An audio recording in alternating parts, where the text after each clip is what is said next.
What's up YouTube, it's your boy Ryan from Ryan Scalps. In this video, we're going to go over how you can stay out of false setups. A candlestick pattern shows up on the chart, one that you trade, maybe it's your A+ setup, you hop in and it instantly fails. Well, how can we stay out of those kind of situations, or how can we help ourselves to stay out of those kind of situations? Well, that exact situation happened today on Tesla, and I'm going to break it down exactly how I avoided getting into it and making a really nice trade on the opposite side of the coin. We're going to be aided by an indicator, right? And I say indicator, but it's actually the breadth of the market. And what I mean is the level 2. On the right hand side of the screen, you can see the level 2, all right? You got the time and sales pumping right here, and then you have all the bids and all the asks stacking up. Let's break down Tesla on a 2-minute chart, because something that I show a lot of times on this channel is a 2-minute opening range break. Tesla was gapping down, but is now gapping up over the prior day clothesline. Okay, so that puts opening range breaks to the long side in play. So I'm looking for a long opening range break.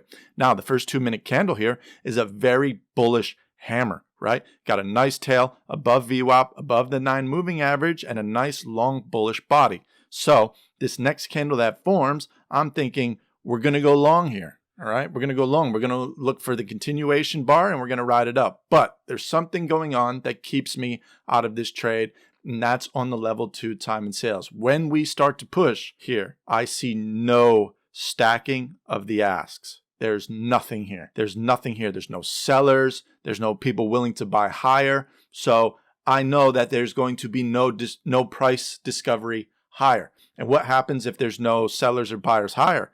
The stock has to go back down to find people that might want to buy. It's going to have to rediscover the 9 moving average, going to have to rediscover VWAP, all right? So I'm not going to hop into a long if I don't see any momentum on the tape, all right? So watching the tape is a huge part of your trading if you're doing momentum trading. So what did we do? Well, knowing that the stock was going to kind of push back down, if you look at the 5-minute chart here, when we started to engulf this bullish bar, we got about right here. I noticed that on the bid, you see how this 175, exactly the same thing showed up at 121. So I hopped into the 121 puts right around here, anticipating that price was going to push this large size on the level 2, and I got a monster move down to PDC. And I'll pull up the options chart right now so you can see the premiums that we got. I'll close this. Here's the 121 puts, okay? If you look at the chart, here's where I got in. I paid $400 a contract, 10 contracts. Now, I made a mistake, all right? Right here where you see I all out, I partialed.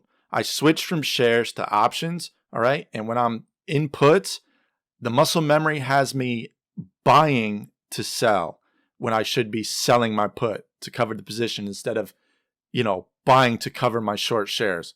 So I screwed up here. I doubled my size here. Now, that would have made my month, but I'm not comfortable trading that amount of size on such a volatile stock.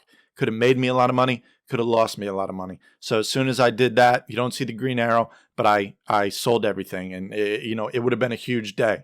But the level 2 time and sales kept me out of this flush 2-minute orb and gave me a nice trade on the 5-minute all the way down to PDC. Could have been a huge day. Would have made my week, probably my month. But ending the day green. So I hope you found this quick video helpful, guys. Using the level 2 time and sales as a momentum trader is absolutely paramount. You can see, it's not a crystal ball. It's not 100%, but you can see where the bids, where the asks are, where the momentum lies in the stock market. Make sure you're using this in your trading, because it's absolutely turned me into a sniper in the market. If you're new to the channel, hit the like button, subscribe, turn the bell notification on so you can stay tuned for future videos, and I will see you on the next one.